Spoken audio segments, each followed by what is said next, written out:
Hi, and welcome to this week's From the Vault episode from the Magdalen House podcast. The Magdalen House is a recovery community for alcoholic women, known affectionately by many as Maggies. We are a 501c3 nonprofit organization based in Dallas, Texas.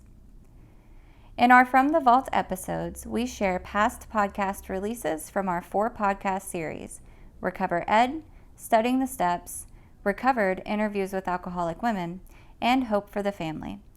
Our podcast aim to connect, inspire, and educate alcoholic women, loved ones, and the community to the Magdalen House and the services we offer. We're so glad you're here. Thanks for listening. All right, good morning, podcast listeners, Next Step participants, and Next Step graduates. My name is Stephanie Crawford, and I'm the program manager here of Next Step, as well as the host of this podcast. And so today we are going to be doing our series, Studying the Steps. Now, in this series, we bring on recovered alcoholic women to share their personal experience with the Big Book, and knowledge of the Big Book to present on a specific step or steps. So today we are going to have our volunteer coordinator on, Kelly Williams, and she is going to talk to us all about Step 12. So I know you all are in for a treat. She is a cutest dynamic speaker with lots of passion and energy for the program. And so make sure you have your notebook, your Big Book, a highlighter. Who knows where this is going to go? I'm super excited to be here, and I'm going to hand it over to Miss Kelly Williams. Okie dokie. Hi, guys. My name's Kelly. I'm a grateful recovered alcoholic. My sobriety date is March 29th of 2019. And for that, I'm eternally grateful. And I never thought that would be possible. I always say that whenever I speak, just because I never thought that I'd be able to have any amount of time in sobriety. And so I'm really grateful that these steps exist and that somebody was practicing these principles in their daily life and was able to carry the message to me, because without that, I would not be here, probably on this planet. So I am really grateful that someone carried the message to me. So I'm talking about Step 12 today, which is a step that I personally did not think that I would have to do going into this program. I had and still have some pretty bad anxiety. And so I thought that my sponsor would make an exception for me, and, I wouldn't have to go talk to other drunks. But then at around 2 months sober, I think maybe a little bit before that, she told me to start raising my hand and saying I was available for sponsorship. And I'm like, are you kidding? Like, do you know me at all? Because I don't think I can do that.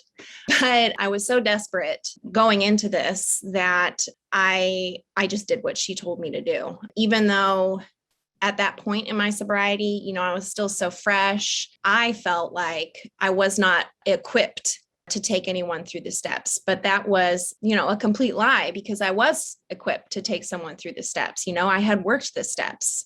And all that's required of me to carry the message to other alcoholics is, I had a spiritual awakening as a result of the steps. And I was practicing those principles in all my affairs. So Step 12 says, having had a spiritual awakening as the result of these steps, we tried to carry this message to alcoholics and to practice these principles in all our affairs. So one of the things that, I didn't understand this step at all, really. I didn't really understand a lot of the steps going through them. I just did them. I just did what my sponsor told me to do. But this 12th step, I was really confused about, because number one, I went into this just to, to stop drinking, right? I thought that sobriety was the goal, right? But this is telling me that it's not. It's having had a spiritual awakening. And it doesn't say having, had some time of sobriety as a result of these steps. We tried to carry this message to alcoholics. It's having had a spiritual awakening. And that really confused me because, I grew up in the church and in a religious family, and I knew about spirituality and having spiritual experiences and stuff like that. But I felt when I got to this step that I hadn't had one. I thought, what was supposed to happen was I would have like this burning bush moment or like a come to Jesus moment or something like that. And I hadn't experienced something like that. And so thankfully in the big book, in the very back of the big book, in the appendices, it talks about what a spiritual experience is. And I'm really grateful that that was added in there because it clarified so much for me. Some people I know, when they go through the steps, they do have like this, like really clarifying moment where, their perspective is suddenly changed and like it's a magical experience. But for me, that change was much more gradual and I didn't even notice when it happened. And so it says spiritual experience. Hold on, I'm going to find it. Okay, so it says among our this is on page 567 if you have a 4th edition. Among our rapidly growing membership of thousands of alcoholics, such transformations, though frequent, are by no means the rule. And that's talking about like those sudden spiritual experiences. Most of our experiences are what the psychologist William James calls the educational variety because they develop slowly over a period of time. Quite often, friends of the newcomer are aware of the difference long before he is himself. He finally realizes that he has undergone a profound alteration in his reaction to life, that such a change could hardly have been brought about by himself alone. What often takes place in a few months could seldom have been accomplished by years of self-discipline. And it goes on to talk a little bit more about the spiritual experience and a spiritual awakening. But I found that my spiritual awakening was definitely more along the lines of like an educational experience, because the longer I practiced these steps, the more I went through the steps, the more my eyes were opened and the more my perspective on life changed. And so I am really grateful that they added that spiritual experience in there because I thought I was missing something. And it says that I had to have a spiritual awakening as a result of the steps, but from what my little understanding of what a spiritual awakening was, I felt like I was, that's one of the reasons why I felt I wasn't equipped to carry the message. But after I learned more about what a spiritual awakening was, then I realized, oh, okay, my perspective on life has changed. I can do this. So it also says that it is the result of these steps. It is the result of these steps. Like, this is my goal in doing these steps. It's not to stop drinking, it's not to mend my relationships. It's not to fix my financial problems. My goal is to have a spiritual awakening. And let's see, in practicing these principles in all our affairs, I can't carry the message if I'm not practicing these principles in all my affairs. Because what I'm trying to do is I'm trying to carry the message about how I had my spiritual awakening. And I had my spiritual awakening by doing these steps. If I'm not practicing these principles, if I'm not practicing steps 10 and 11 and then 12 every day, I can't expect any sponsees that I have to do these things if I'm not doing them myself. And so, it's really important for me to practice the principles in all my affairs. One misconception that I had, though, in doing this is that I had to be practicing these principles perfectly in all my affairs in order to carry the message. And I actually had a conversation with my sponsor not too long ago. I was about to take somebody through their 5th step, and I felt like I was going through a difficult time. And I felt like because I was going through a difficult time, I don't know, it was a very strange experience. All of a sudden I had all this anxiety and stuff like that. And I thought, oh, I can't take this person through their 5th step because my life's not all together and everything's all screwed up. And my sponsor told me, when you feel like that, that is the perfect time to take somebody through the steps, to take somebody through their 5th step. So I don't have to perfectly practice the principles because nobody can do that. Like, nobody can 10th step perfectly. Nobody's, going to remember to do their 11th step every day. There are going to be times throughout the day where I forget to pause if I'm agitated. Like, I guarantee that because it happens all the time. Like, I always forget to pause. But the point is that I'm trying. The book says it's progress, not perfection, right? I'm never going to be perfect at these things. I mean, I think that's like the beauty of it because I can achieve and maintain sobriety and have these beautiful spiritual experiences while being this fallible human being, which I think is fabulous, And then carrying this message to alcoholics. Like I said, I did not think that this would be required of me. And I didn't necessarily understand At first, I don't know why this got into my mind, but I felt like carrying this message to other alcoholics, practicing step 12 was doing things like volunteer work. And I know I'm the volunteer coordinator at the Magdalen House, but I always like to make the distinction when I take people through volunteer orientation that coming here and volunteering, like cleaning yoga mats, that's one of the things that I did when I first started going to Maggie's, is not 12-step work. It's service work, and it's really good to do. Like, it gets me out of my head. It makes me focused on other people, but it is not 12-step work.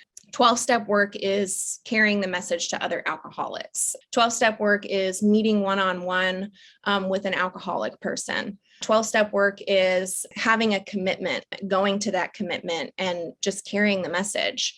And it doesn't necessarily mean that, I'm always going to have sponsees. At this moment, I don't have any sponsees. What it means is that I am seeking out drunk women and trying to carry this message. When I first got sober, I know this is all over the place. I'm sorry if it's like. No, it's so great. Okay.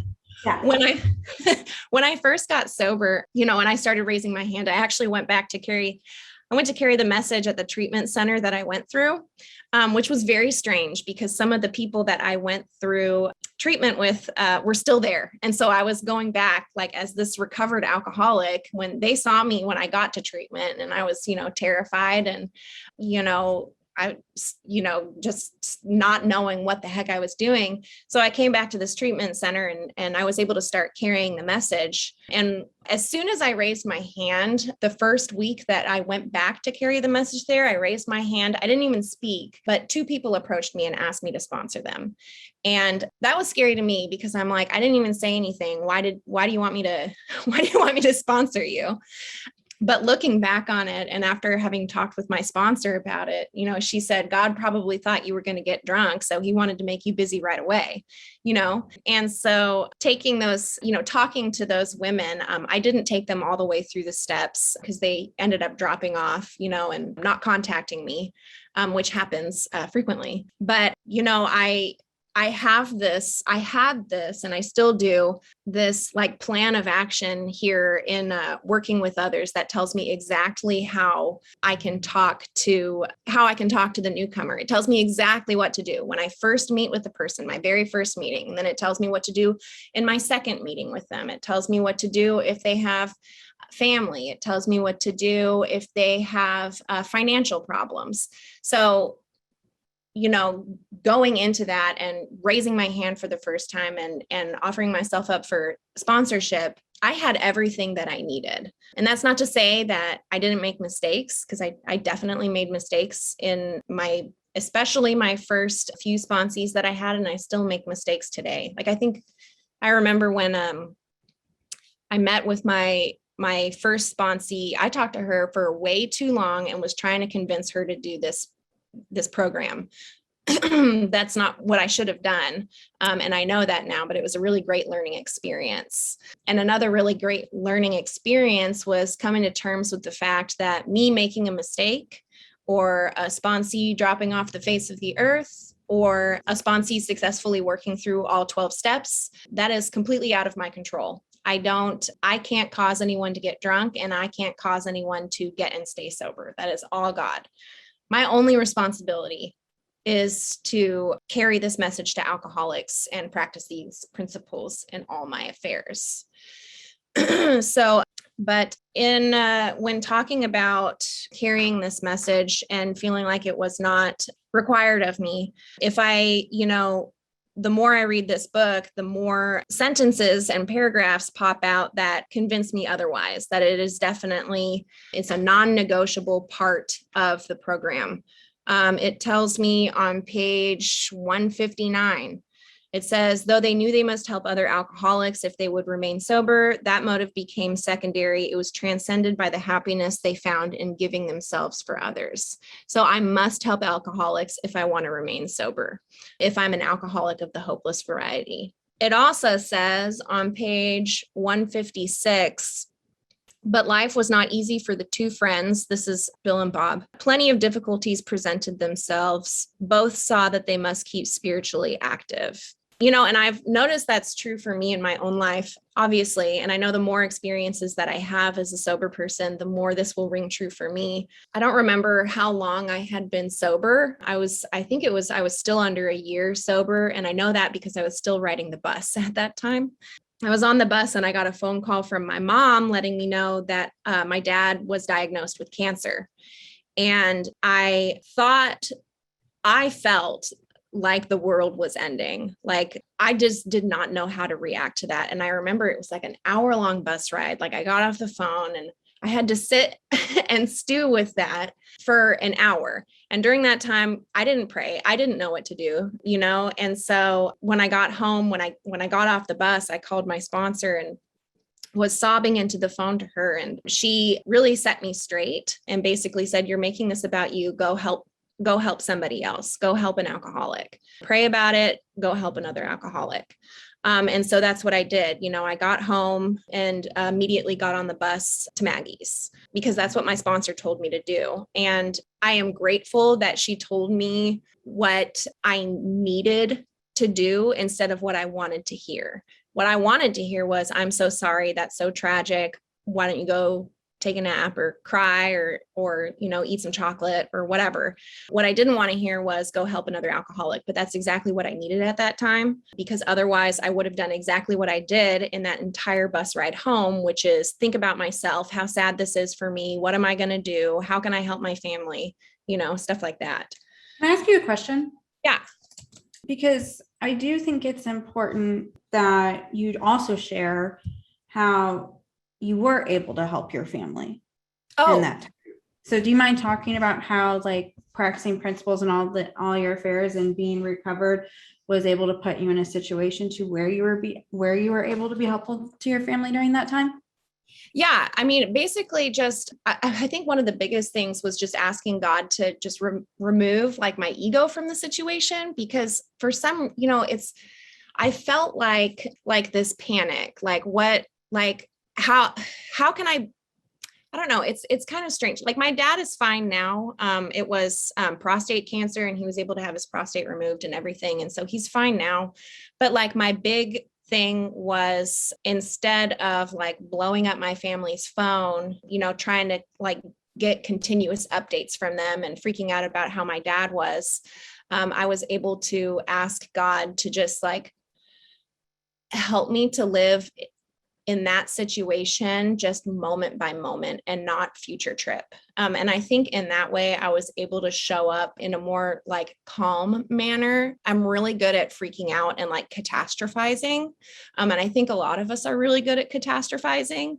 And so just being able to ask God to just help me to just focus on the present moment, tell my family, whatever you need, I can do that for you. And it's also helped me. I feel like that particular experience has helped me to realize that no matter what differences I have with my family, because we're very different. I'm a lot different than a lot of members of my family, but that situation really helped to drive home the point of no matter what differences I have with my family, I can still show up as, a loving daughter, a loving sister. I don't have to get frustrated at you for believing in something that I don't believe or acting in a way that I don't want you to act. I can just be there. And so I think at that moment, I really realized that my family is more important to me than anything I think about them. Do you know what I mean? Does that make sense? Mm-hmm. Yeah. Okay. Yeah. Thank you for sharing that. For sure. Yeah. But yeah, I mean, there's a ton of different examples in the book about the necessity of going out and carrying the message to other people. And, like I said, there's no way I can expect a sponsee to practice the principles in all their affairs if I'm not doing the same. One thing, I don't remember who said it. It might've been Lisa was talking about, or I don't know, it was somebody, they were talking about step 11. Right. And I have a really difficult time with step 11. I'm not the kind of person who usually just sits down and relaxes or like meditates and stuff like that. So that's been really difficult for me. And I've had to ask God for a lot of help in step 11. But what was said was I can't effectively do step 10 or step 12 if I'm not doing step 11. If I'm not practicing step 11, how can I expect to become aware of my thoughts and my actions throughout the day? If I'm not doing step 11, how can I expect my sponsees, to do step 11 when I'm not doing step 11? How can I carry the message effectively if I'm not relying on God throughout my day? And so that's like been a real big thing, especially lately for me, making sure that I'm doing what I can to make myself the most useful, and to carry the message the most effectively. So I love that. yeah. Does anyone have any questions? I have a question. Yes. So how long have you been sober? A little more than 2.5 years. Okay. Would you say that the way you sponsor at 2.5 years is the same way you sponsored at 2.5 months? No, I mean, so at 2.5 months sober, I was under the impression that I could do something to cause somebody to get drunk. And so, or do something to cause somebody to get sober. I'm a real big people pleaser. So when I was, first sponsoring women, I wanted my sponsees to like me.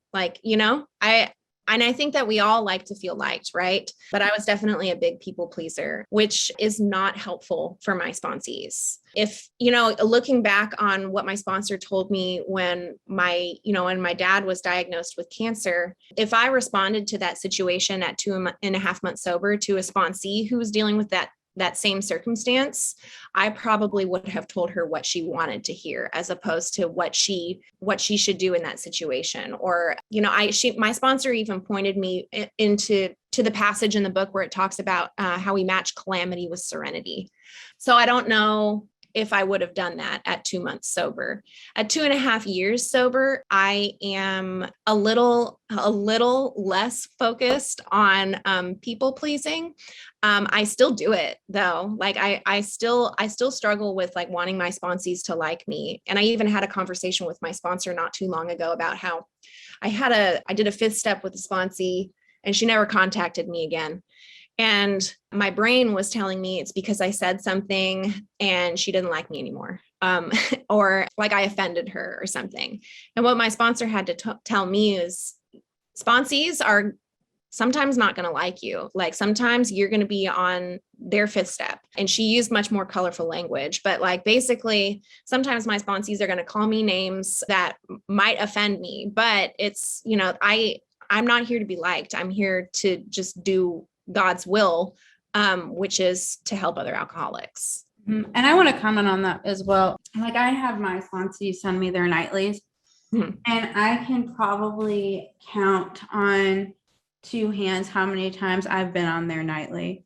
Yeah. Yeah, and it always makes me laugh too. Because like I know, like, and because I know that like they love me and I love them, and clearly like they have enough like trust in me that they feel comfortable putting me on their nightly knowing that I'm going to read it, and it also shows too at this point, hopefully they've been doing the work long enough that if they are resentful, they realize that it's something in them, not in me. Because just like when I'm resentful, there's something in me, either fear or selfishness or something that's driving that resentment, and then they can hopefully realize the same thing in them too. So yes, that is absolutely 100% true. And I have experience with that for sure. I also have experience with too, like, with whenever because I had your experience where like I would have trouble telling sponsees like what they like needed to hear versus what they wanted to hear. And something that like I always tell the women I sponsor is like sometimes the most kind and loving thing that you can do is like the hardest thing that you can do, right? Like sometimes like telling someone the truth and what they don't want to hear is like the most kind and loving thing you can do, other than like sugarcoating something and telling them like, something that won't hurt their feelings or something like that. And when I started doing that, I started getting fired a lot more frequently than I ever did before. And like having to realize that like that wasn't anything personal, right? That was just, I had been so used to like that not happening because I never really like, I don't know how to explain it. You understand what I'm saying, right, Kelly? Oh, yeah. Yeah, absolutely. Yeah. Like just recently that switch flipped in my head where I realized that if I tiptoe around my sponsees, I am not doing them any favors. If I say, well, you can go to this meeting if you want, or, we can, it's fine that you didn't go to this or whatever. That's a big thing, is like me saying like, you need to have a commitment, you need to have a home group and stuff like that. I realized that me kind of being wishy-washy on that was just, it's not helping them, and because it wouldn't have helped me, because I remember back when, I first asked my sponsor to sponsor me, she told me, these are the meetings you are going to go to. I realized I hadn't been doing that. And so I realized, just recently that I need to, kind of change my tactic, because that's how my sponsor sponsored me. And I want to be able to do the same for other women. So, but yeah, I remember there was a point in time where I was sponsoring this woman and she wouldn't do anything that I asked her to do. And so it was really difficult, but like, I basically had to tell her, like, if you're not willing to do what I did, if you're not willing to do whatever it takes, I don't want you to think that, like, you're not doing the steps if you're not willing to do, what it is, whatever, I didn't want her, thinking that she was doing the steps and that I was sponsoring her if she wasn't doing anything out of the book or anything that I asked her to do. So, and then she did end up drinking again. And, me at 2.5 months sober, I would have thought that I caused her to get drunk. But at that point, I think I was like a year sober. And I realized that she just needed to really experience her step one again, Yeah, so yeah. Absolutely. And like my sponsor, like really like kind of like hones in on me that like you always want to leave yourself in a position to be helpful later. Mm-hmm. And so like, I feel like it's important to like always tell your sponsees the truth, but you can always deliver it in a way that they can hear it. And like somebody may need something like more of a really like blunt delivery, where like other people might need it to be more on the softer side, but either way, like you're still telling them the truth. Mm-hmm. And like my sponsor's really she's helped me with that a lot, because like you always want to remain in a place to be helpful later. And like, letting them know that, if you do relapse, it's not because the 12 steps don't work or there's not a higher power out there. It's that you're being closed-minded to the direction that I'm giving you and unwilling to take the action. Whenever you are willing and you are open-minded, like I'm totally here for you. Absolutely. Yeah. Yeah, absolutely. I've had that experience too. Definitely. Yeah. I remember one of the things, like I definitely approach different sponsees differently, depending on the situation, and so, yeah, I completely agree with you. Mm-hmm.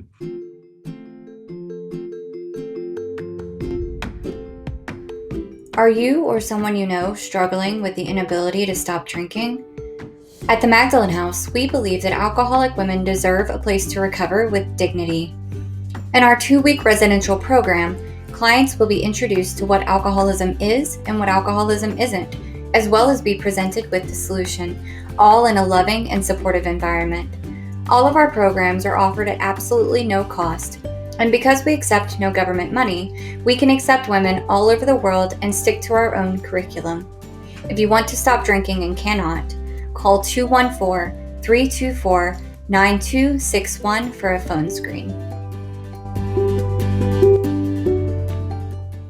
Now, I think it's important to talk about, because, you've had the same sponsor for 2.5 years, which is not everybody's experience. It doesn't have to be your experience, but like you have a lot of like trust in your sponsor, and like you did what she told you to do.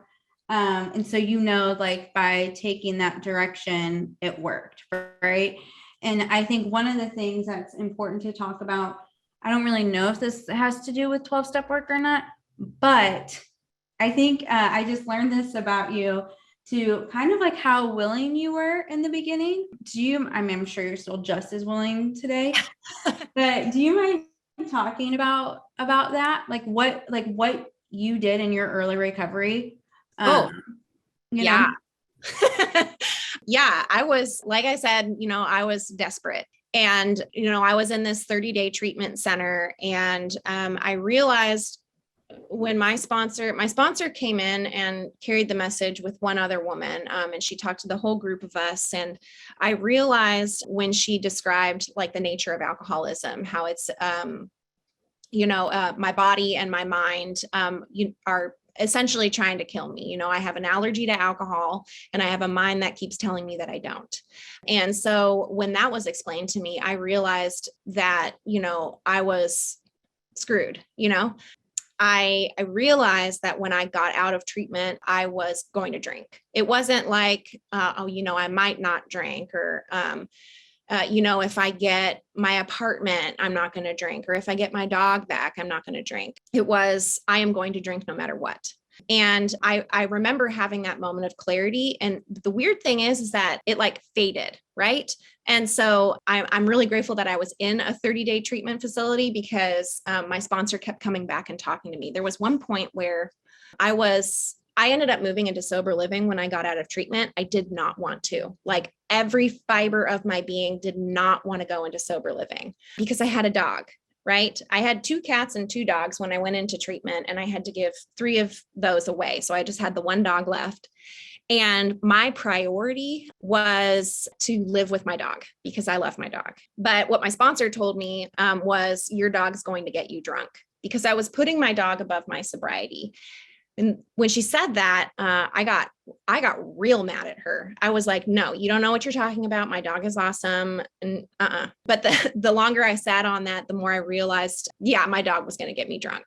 So I moved into sober living, because I realized I wouldn't be able to get an apartment anyway, because I had no work history, and I don't even know, I had a driver's license, but I thought it was suspended at that time. But yeah, so my sponsor, I moved into sober living. My sponsor gave me this list of meetings that I had to go to. I didn't have a car, and this meeting would have taken me like 2 hours to get to.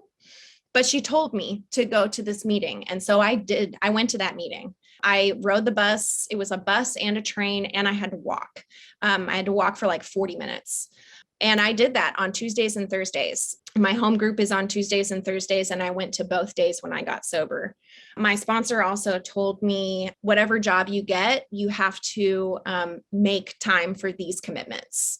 And so when I started applying for a job, it was, I cannot work on these days, no matter what, which was really difficult for me to do, because, I needed a job. I didn't have a job, but I knew that from what my sponsor told me, I knew that God will provide for me what I need if I keep close to him and do his work, and so that's what I did. And I ended up getting a job that allowed me to go to those commitments and those meetings. I also really did not want to carry the message. I didn't want to talk to people. I was terrified, but my sponsor told me that I needed to do that. And so I did that.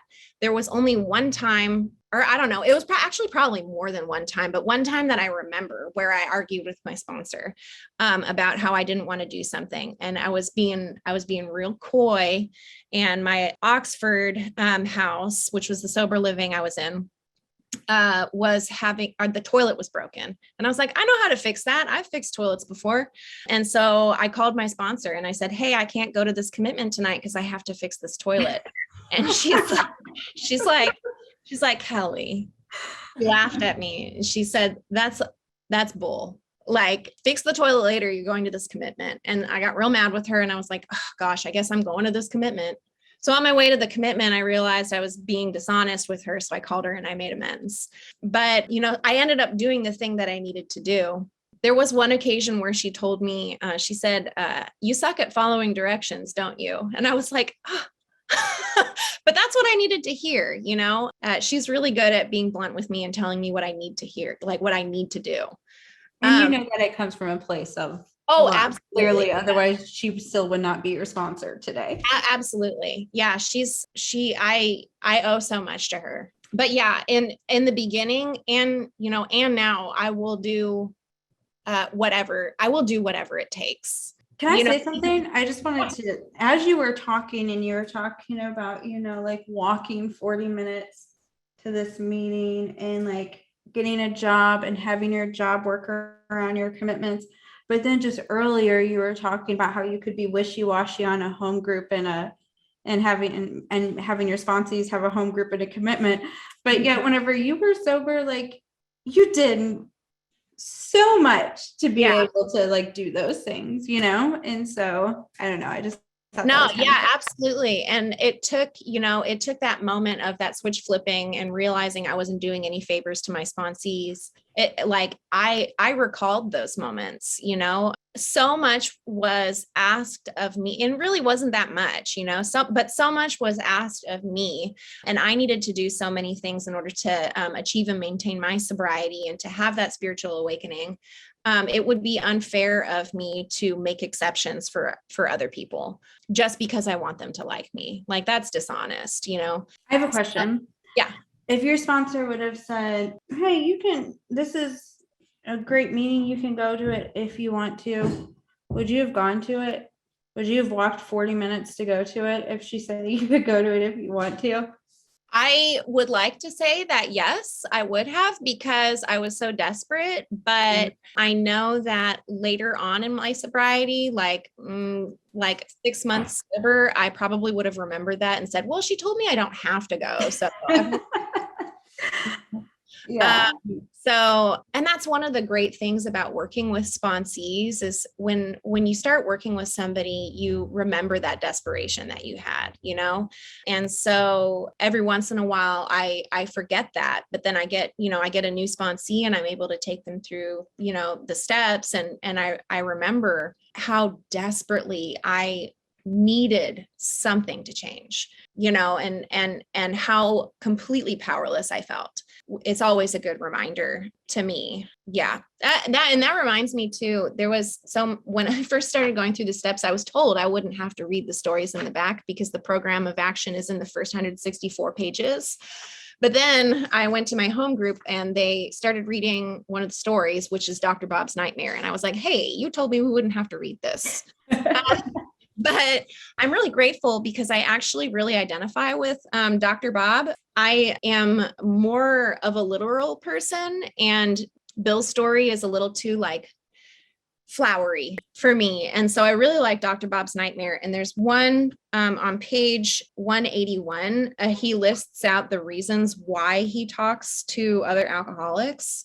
And it's it's on page 181. It says, 1, a sense of duty. And so that's what this program requires of me. And so I do it. So that's my first reason. 2, it's a pleasure. Even when I don't want to go and carry the message, because there are those times, I'm not always excited to after work, have to go right straight over to the 2-4. But every time I leave, I'm glad that I did it because I get to meet new people. I get to talk to other drunks. I get to go over steps 1, 2, and 3, stuff like that. Number 3 is because in doing so, I'm paying my debt to the woman who took time to pass it on to me. I would not be sober if someone did not tell me about the problem and the solution and use their experience to carry that message to me. And then 4, because every time I do it, I take out a little more insurance for myself against a possible slip. So when the book says, when all else fails, intensive work with another alcoholic will save the day. I'm paraphrasing because I'm not very good at memorizing things in the big book. But yeah, those 4 reasons pretty much sum up why I do this. I really like Dr. Bob's Nightmare. It's a good chapter. You want to know a secret? Yeah. I've never read it. You should read it. It's a little bit more boring than Bill's story.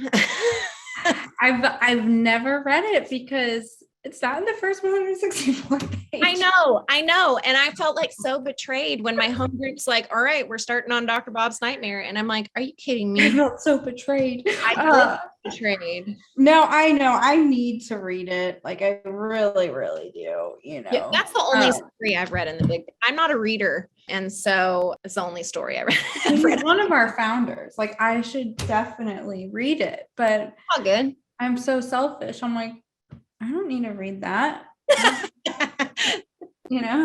what am I going to do? Just read it in my spare time, Yeah, whenever you've got any free time you might have. Yeah. But no, now like I feel like I have to for sure. Well, so I wanted to ask you, one of the questions that we would ask in Next Step is, are you currently sponsoring? Like, do you have any active sponsors? Are you actively sponsoring? Like, do you have any sponsees? And if so, like, what are you doing for them? Mhm. And the reason why we say that, and I preface that is because like, if like it says intensive work with another alcoholic, right? Like that's like, this work is supposed to be intensive. So if I have somebody who is like referring to me as their sponsor, but I'm never talking to that woman, we're not doing any work, like she's like calls me maybe like occasionally whenever like she wants to put out a fire or something, at that point like she's just using me as a sponsor by name, but I'm also using her as a sponsee by name. And so it's like, I have to look at that. Am I actually sponsoring her because like for God, or like, am I allowing her to use me as a quote unquote sponsor so I can feel good about sponsoring? Does that make sense? Yeah. It's like, so it's like, that's not intensive work with another alcoholic, which is one of the reasons why we ask the women that question. And if they don't have any sponsees, what we ask them, Patrice, right? We ask all these questions still? Yes, we do. All right, cool. Is, what are you doing to pursue sponsees? And so I would just like you, if you could just like share your experience with the listeners or Next Step participants or something, like what are some things that you do to search out sponsees? Well, I mean, that's the big thing, is searching out sponsees. Like, I don't expect drunk women to come to me, right? Because that's not what, I didn't do that really. My sponsor came to me. She came to my treatment center to share the message, right? So I need to actually go and seek out potential sponsees, or seek out just a drunk woman to talk to. She doesn't even have to go to me. She doesn't have to go with me as like her sponsor. Because I've had sponsees who end up finding somebody else that they connect with more, but I'm grateful for that, because I was still able to take them through some of the steps and they were still able to get connected to another sponsor. So what I am doing personally is I make myself available. Yesterday, I got a text from a friend asking, am I available for sponsorship? And if so, can she give my number away? And my response immediately was absolutely. I don't have any sponsees right now. And so I am actively searching for sponsees. I have a commitment that I go to, which is real close to my work, which is very handy. But I know that I can go there on just more than the day that I go there to carry the message, right? Like I don't smoke anymore, but I've got a pack of cigarettes that I can, go and share with another woman that I find, and just talk to her about what her experience is. And I think just the big thing is like just actively searching for somebody to help. Because if I'm just passive and expect people to call me or text me or come up to me after carrying the message, it's not really going to get me that far, right? I have control over that in my life. So that's essentially what I'm doing, and then also just making sure that I am like living these steps in my daily life, I have to make the program look attractive, right? So if I'm, acting one way when I'm carrying the message, and then, at my job, I'm just like a terror, or in my home, I'm, or on my drive home, I'm cussing people out, that's going to reflect in like how I show up to sponsees. So I need to make sure that, I am practicing these principles and making this like a more attractive option for them, and then also just having fun, because the book says that we're not a glum lot. If we were, this wouldn't be attractive to drunks. And that's what attracted me to the program, was my sponsor was happy and sober, which was weird to me. But that was like a huge thing that attracted me to doing this work, was that you could be happy and sober at the same time. And I was like, I don't know. I don't completely trust that this will work for me, but I sure hope it does, because I want what you have. So just making myself somebody that someone wants what I have. Right. Mm-hmm. Yeah. No, I love that so much. What would you say is like some of the greatest gifts besides staying sober that 12-step work has given you? Oh, there's so many, but a big one is, that being able to match calamity with serenity, just having a peace about like my daily life. No matter what is happening, I know that my higher power is in control and that I am not in control, which before I started this work would have freaked me out because I thought, I need to be in control. But me being in control is what got me into treatment, right? So me not having to be in control is an awesome gift that this program has given me, because when I'm in control, I screw things up. So my higher power being in control, knowing that every day. Let's see, what else? Having the tools that I need to go throughout the day to recognize like when I'm not feeling right, or when something is not going my way, or when people seem unhappy with me, being able to pause and reflect on that situation and kind of see like what's going on, like what are my character defects, am I trying to control the show? And then also having a community of sober women to surround myself with has been awesome. I did not have any friends, and I did not want any friends. And doing this work and being like submersed in this community of strong, sober women has given me so much hope and has provided me with so many different perspectives. Like even in my time just working at the Magdalen House, I've heard so many like good little nuggets of information that have really helped me in my sobriety. So just, being able to hear people's, experience and listening to what they know and what they did. And I don't know, it's been cool. A lot of cool things. That's how I feel like with doing the podcast too, for sure. Like I just get to like hear constantly like things that inspire me and things that I can use to be helpful to others. And like if I didn't do this podcast, like I feel like I would like miss out on all this cool information and cool experience, like the stuff that you've shared today. Do you mind reading the 12-step promises on page 89? Yeah, girl. And then I'm going to have you do something else too, but that's going to be the first thing. Okay. So on page 89, working with others, life will take on new meaning, to watch people recover, to see them help others, to watch loneliness vanish, to see a fellowship grow about you, to have a host of friends. This is an experience you must not miss. We know you will not want to miss it. Frequent contact with newcomers and with each other is the bright spot of our lives. Awesome. So whenever you were talking about like how you used to not have any friends and all that stuff, like it was just that's like immediately what I was thinking of is like the 12-step promises, like being true in your life today, which I thought was absolutely beautiful. The other thing that I would like for you to do is your experience with step 12 reminds me of a line in the book that you read earlier. I believe it's on page 159. Can you read that again? I could be wrong. It might be on page 157. Oh, yeah. Just that line that I read. Mm-hmm. Though they knew they must help other alcoholics if they would remain sober, that motive becomes secondary.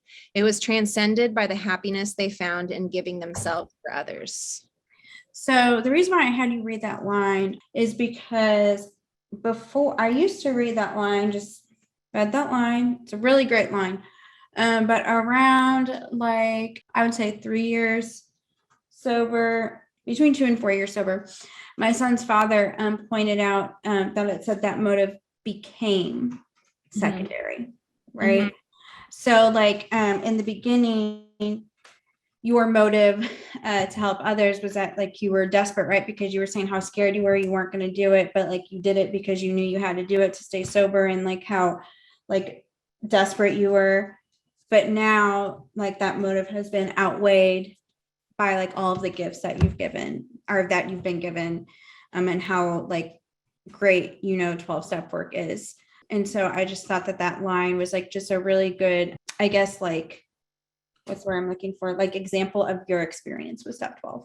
Yeah, absolutely. Yeah, because when I first started doing this, it did feel like I was literally just doing what my sponsor told me to do so that I could stay sober. And now I realize the value in helping others in my life, which is no matter what I am going through, I know that me going and carrying the message to others will help me no matter what, even when I first, during the pandemic, I was caring for my uncle who's severely disabled. So I literally just saw one person for like a year and a half. Right. And then when I first started working at Maggie's, all of a sudden I was surrounded by people all day, every day, which was lovely. But at the same time, it was stressful. And so I knew, on Wednesdays, I go to the 2-4, and I look forward to that now, because that's a place where I can share, it relieves me of all of the stress that I have throughout the day. It's weird. I never thought that, because carrying the message used to stress me out. Now it's like I do this when I feel upset, which is backwards. I thought it would be backwards, in early sobriety, but it's very helpful. So, yeah. Wonderful. Well, this has been really beautiful and helpful. I hope you had a good time. I had a lot of fun. Oh, good. I'm glad. I was nervous. No, it was so fun. It was great. Do you have any parting words before we head out? No, just do the steps. Just do what your sponsor says, even if you feel like a load of, what. Just do